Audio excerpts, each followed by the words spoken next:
ഇന്ന് തന്നെ ഡൗൺലോഡ് ചെയ്യൂ. കാണൂ നിങ്ങളുടെ ഫേവറേറ്റ് ഷോസ്. ഇനി ഒരിക്കലും മണിമാല നിങ്ങളെ കാണാൻ പോലും ഞാൻ സമ്മതിക്കില്ല.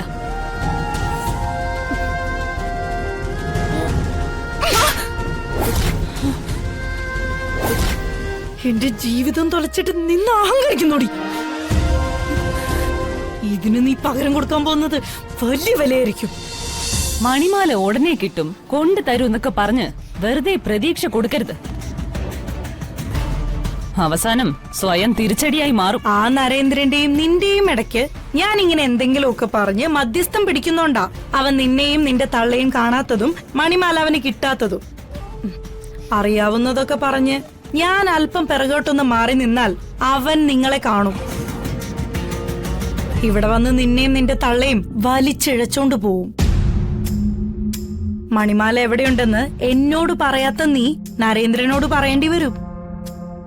പറഞ്ഞില്ലെങ്കിൽ അവൻ നിന്നെ കൊണ്ട് പറയിപ്പിക്കും. കുറച്ചു ദിവസം കൂടി ഞാൻ നോക്കും. മണിമാലയെ ഒളിപ്പിച്ചു വെച്ച് എന്റെ മുന്നിൽ നാടൻ കളിക്കാനാണ് നിന്റെ തീരുമാനമെങ്കിൽ ഞാൻ ഈ കളിയിൽ നിന്നങ്ങ് പിന്മാറും. പിന്നെ നീയും നരേന്ദ്രനും മുഖാമുഖം ആയിക്കൊള്ളണം. അതിനു മുന്നേ മണിമാലയെക്കുറിച്ച് മര്യാദയ്ക്ക് എന്നോട് പറഞ്ഞാൽ ഞാൻ നരേന്ദ്രനുമായിട്ട് സംസാരിച്ച് നിങ്ങൾക്കും കൂടി ഗുണമുണ്ടാവുന്ന രീതിയിൽ കാര്യങ്ങൾ എത്തിച്ചേരാം. പറ്റില്ലെങ്കിലോ? മണിമാല എവിടെയുണ്ടെന്ന് ഞാൻ പറയേയില്ല, നിങ്ങൾ അറിയേയില്ല.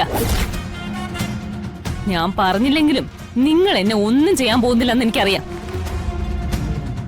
കാരണം നരേന്ദ്രൻ വന്ന് എന്നെ വലിച്ചഴിച്ചു കൊണ്ടുവന്ന കൂട്ടത്തില് പടിക്ക് പുറത്ത് നിങ്ങളും ഉണ്ടാവും.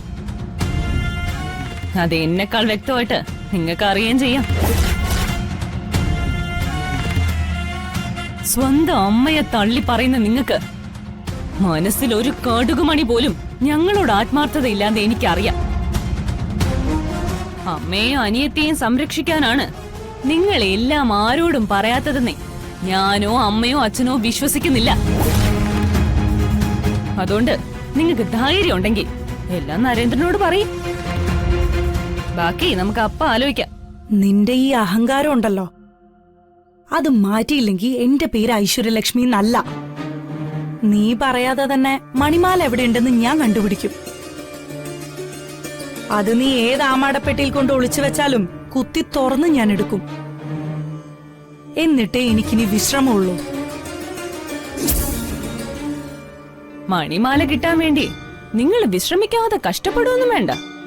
ഇനിയിപ്പോ ധൈര്യമായിട്ട് വിശ്രമിക്കാം. അത് എത്തേണ്ട ആമാടപ്പെട്ടിയിൽ തന്നെ ഞാൻ കൊണ്ടുവച്ചിട്ടുണ്ട്.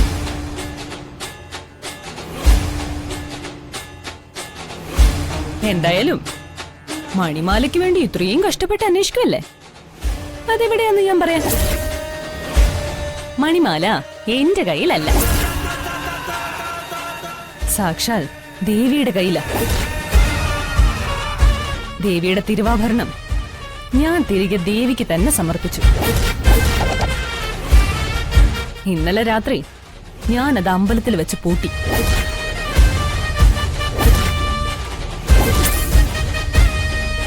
നാഗബന്ധനം കൊണ്ട് ഞാൻ പൂട്ടിയ പൂട്ട് ധൈര്യം ഉണ്ടെങ്കിൽ ഒന്ന് തുറക്ക്. നാഗബന്ധനത്തെ കുറിച്ച് പണ്ടൊക്കെ കേട്ട് പരിചയമുള്ളതല്ലേ.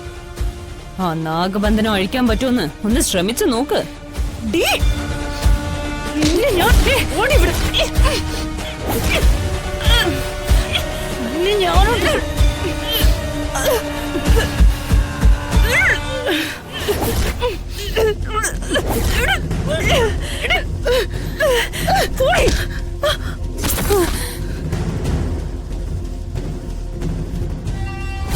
മൂന്ന് ജന്മം തപസ് ചെയ്താലും നാഗബന്ധനത്തിന്റെ മന്ത്രങ്ങൾ തെറ്റാതെ ജപിക്കാൻ നിങ്ങൾക്കാവില്ല.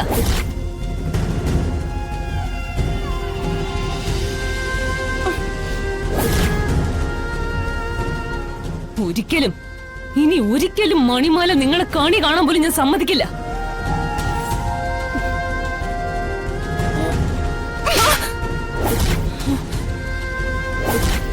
എന്റെ ജീവിതം തൊലച്ചിട്ട് നിന്ന് അഹങ്കരിക്കുന്നോടി. ഇതിന് നീ പകരം കൊടുക്കാൻ പോകുന്നത് വലിയ വിലയായിരിക്കും. നീ നോക്കിക്കോ.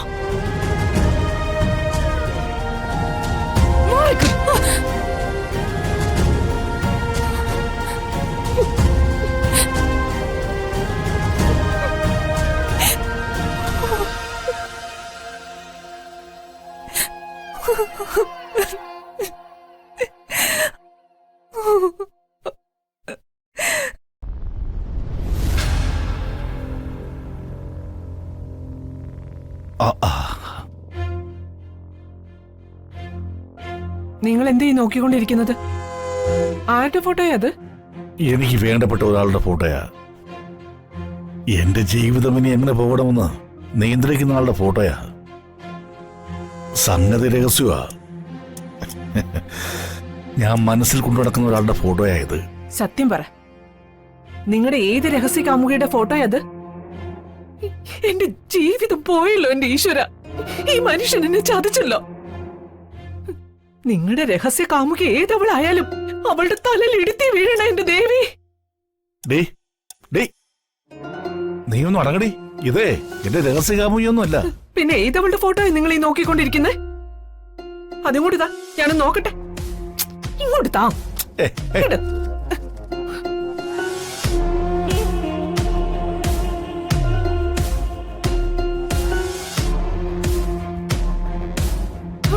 അയ്യേ, ഇതേതേ കളവൻ?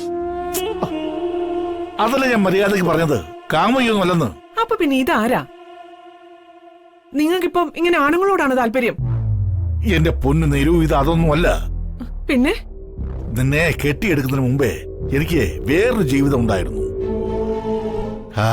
അതൊരു വലിയ രഹസ്യ ജീവിതമാ. ആ രഹസ്യ ജീവിതത്തിലെ കുറെ ദുഷ്ടത്തരങ്ങളൊക്കെ ഞാൻ ചെയ്തിട്ടുണ്ടെന്ന് നിനക്കും അറിയാലോ. അതിൽ നിന്നൊക്കെ രക്ഷപ്പെടാനുള്ള മാർഗമാ ഈ ഫോട്ടോ. ആ കഥയൊക്കെ അന്നത്തെ പോലെ ഞാൻ ഫിറ്റ് ആവുമ്പോൾ നിനക്ക് പറഞ്ഞുതരാം.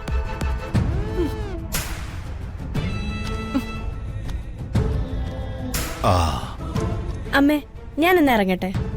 അല്ല, നീ എവിടേക്കാ? ഓഫീസിലേക്കാ.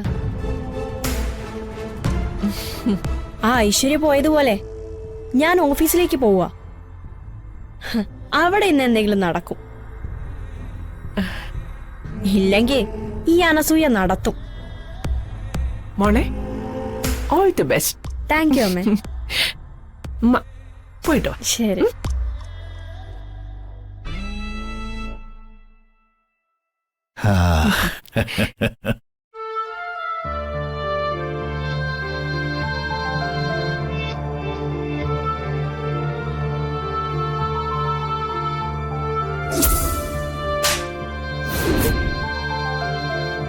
എന്റെ ജീവിതം തുളച്ചിട്ട് നിന്ന് അഹങ്കരിക്കുന്നോടി. ഇതിന് നീ പകരം കൊടുക്കാൻ പോകുന്നത് വലിയ വിലയായിരിക്കും. നീ നോക്കിക്കോ.